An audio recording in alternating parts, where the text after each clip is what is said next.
संयम को स्वीकार करो, निज आत्म का ध्यान करो। संयम को स्वीकार करो, निज आत्म का ध्यान करो। इंद्रिय भोगों में फंसकर, इंद्रिय भोगों में फंसकर मत जीवन विकार करो। इंद्रिय भोगों में फंसकर मत जीवन विकार करो। उत्तम संयमी हो, उत्तम संयमी सुगति दिलाए रे। जीवन है पानी की बूंद, कब मिट जाए रे।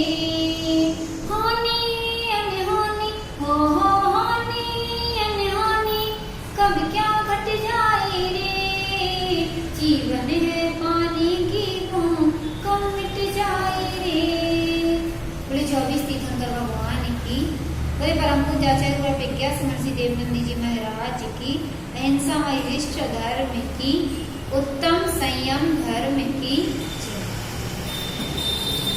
धर्मस्नेही बंधुओं, आज परिसन महापर्व का 6वां दिन, उत्तम संयम धर्म।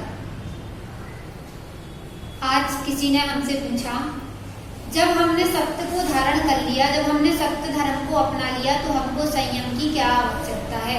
हमारे अंदर तो सत्य धर्म आ चुका है, तो फिर हमें संयम की क्या आवश्यकता है। तो मैं बोलती हूँ बंधुओं, जिस प्रकार से हम कोई दीपक जलाते हैं, तो उस दीपक को बुझाने के लिए हवाएं तूफान आने लगते हैं, उसी प्रकार से हमारे सत्य को मिटाने के लिए भी असत्य आ जाता है। जिस प्रकार से तूफान हमारे दीपक को बुझाने के लिए प्रयत्न करता है, हवा हमारे दीपक को बुझाने का प्रयत्न करती है, उसी प्रकार से दीपक रूपी सत्य को मिटाने के लिए हजारों असत्य सामने आ जाते हैं। जिस प्रकार से पार्श्वनाथ भगवान आए, तो पार्श्वनाथ भगवान को मिटाने के लिए कमठ आ गया। भगवान महावीर आए तो रुद्र आ गया, राम आए तो दशानन आ गया, रावण आ गया, कृष्ण आए तो कंस आ गया, और पांडव आए तो उनको मिटाने के लिए कौरव आ गए। तो इसी प्रकार से बंधु, जब कोई सत्य हमारी धरती पर, कोई महापुरुष हमारी धरती पर आते हैं, तो उनको मिटाने के लिए, उनको परेशान करने के लिए कोई एक दुष्ट आत्मा भी जन्म लेती है। उसी प्रकार से हमें अपने सत्य को यदि सुरक्षित रखना है, तो हमें अपने सत्य के ऊपर संयम रूपी कांच को ढकना पड़ेगा। हम अपने सत्य के ऊपर संयम रूपी कांच को ढक देंगे, तो कोई भी हमारे सत्य को बुझा नहीं सकेगा, कोई भी असत्य हमारे सत्य को बुझा नहीं सकेगा। इसलिए हमको सत्य धर्म के बाद संयम धर्म को अपनाना पड़ेगा, क्योंकि बंधुओं, संयम हमारे जीवन को अनुशासित करता है। संयम हमारे जीवन को अनुशासित करता है,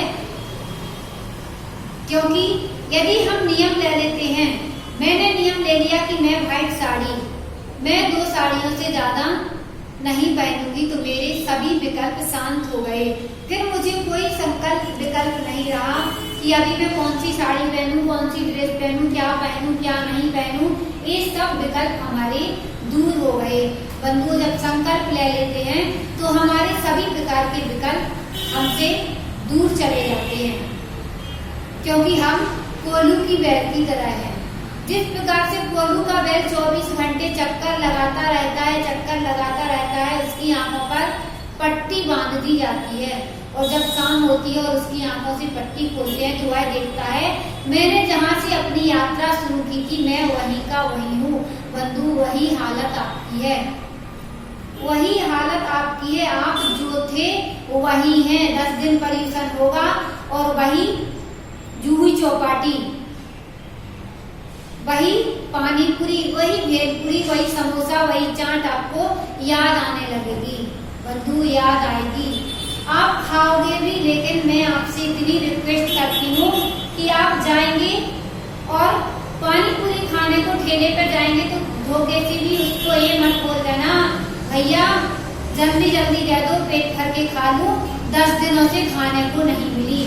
ये मत बोल देना, इसमें हमारे धर्म की बदनामी नहीं कर देना। आपको खाना है, आप खाना, आपकी मर्जी है, लेकिन हमारे धर्म को बचाए रखना, धर्म की बदनामी मत कर देना कि हमको 10 दिन से खाने को नहीं मिली, इसलिए मुझे आज अच्छे से दे दो, अच्छी प्याज डाल के दे दो, अच्छा मसाला डाल के दे दो। ऐसा ठेले वाले के सामने मत बोल देना, नहीं तो वो बेचारा क्या सोचेगा कि ये जैनियों की औकात है। इसी प्रकार मेरी एक दिन टाइल्स और मार्बल से बात हो रही थी, मैं खड़ी थी उधर ही और दोनों बात कर रहे थे। और टाइल्स बोल रहा था मार्बल से, देखो मैं कितना सुंदर हूँ, मैं कितना सुंदर हूँ, तुमको तो कोई देखता भी नहीं है। तभी उस मार्बल ने कुछ भी नहीं कहा। लेकिन एक दिन क्या होता है, एक कलाकार आता है और उस मार्बल की बहुत ही सुंदर मूर्ति बना लेता है और बहुत सुंदर मूर्ति बना के प्रतिष्ठित करके मंदिर जी में बिठा देता है। तो वह टाइल्स उधर जमीन पर लगा रहता है और फिर वो टाइल्स बोलता है कि अरे तुम्हारे तो दर्शन करने हजारों लोग आ रहे हैं। तो वह बोलता है बंधुओं, मैंने अपने आप पर संयम रखा और हमारे ऊपर हजारों छेनी पड़ी, हजारों हथौड़े पड़े और मैं संयम से रहा, मैं टूटा नहीं, इसलिए मैं भगवान बन गया। और तुम पर एक छेनी की मार पड़ी और तुम टूट गए, इसलिए तुम जमीन में लगे हुए हो।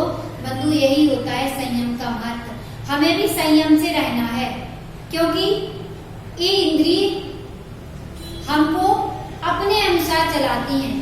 जैसे एक बच्चा होता है और अगर छोटे बच्चे को अपन मनाने को जाओ तो और ज्यादा मचलता है, और यदि उसको अनदेखा कर दो तो अपने आप शांत हो जाता है। इसी प्रकार से हमारी इंद्रियां होती हैं।